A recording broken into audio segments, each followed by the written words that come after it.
Hello everyone, this is Peter Barron with Grandad at Large from the 23rd of May 2019, hugging the limelight. Let's be honest, we all need a cheeky little cuddle from time to time. I remember when the kids were little and me and Mrs. Barron were keeping the flame of romance alive in the bedroom on a Sunday afternoon. That's as delicately as I can put it. The phone rang downstairs and Christopher, aged around 7 at the time, answered politely, just as he'd been trained to do.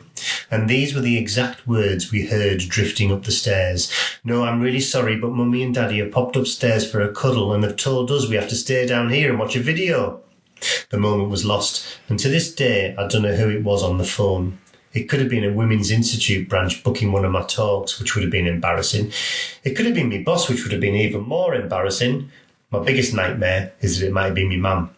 Anyway, like I said, cuddles are important as a way of providing reassurance that we're still loved, and my old mate Dylan clearly shares that point of view.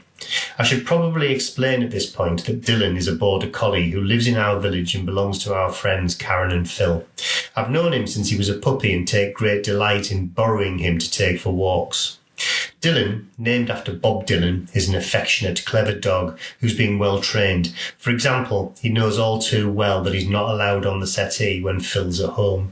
Equally, he's also come to appreciate that Karen is a lot less strict. Dylan has therefore perfected a cunning little routine to ensure he gets his morning cuddle with his mum, and here it is, step by step. 1. Dylan lies on the lounge floor pretending to be asleep when Phil goes to work. 2.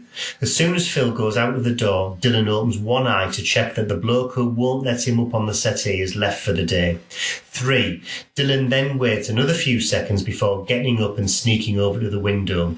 4. He then puts his front paws onto a chair so he can peer outside to make sure Phil's car has definitely gone. 5. Only when he's sure the coast is clear does he come back to climb up onto the settee for his cuddle with Karen. To prove how clever he is, I've put a video of his antics on YouTube. You can watch it by searching "Dylan waits for his chance." It's impossible to overlook the fact that the video shows poor old Phil leaving the house for another day's hard graft without any sign of a cuddle whatsoever. The things they say. Heard at a meeting of Stokesley U3A the other day, Ruth, aged 9, had been learning about reproduction at school and was obviously in a curious mood when her dad came into the kitchen. "Dad, when you make love to Mum, do you wake her up first?" she asked. The dad, who shall remain nameless, resisted the temptation to reply, "Well, not for the last 10 years anyway."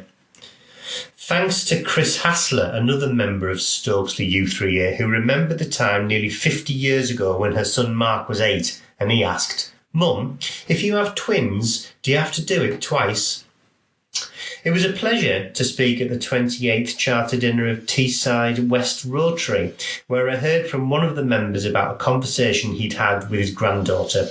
The Grandad was explaining about some of the strange place names in County Durham, including Snod's Edge, Quaking Houses, Pity Me and Crooked Oak. "Isn't there a place called Intercourse?" asked the little girl. In his panic, the Grandad spluttered, "Yes, it's in America."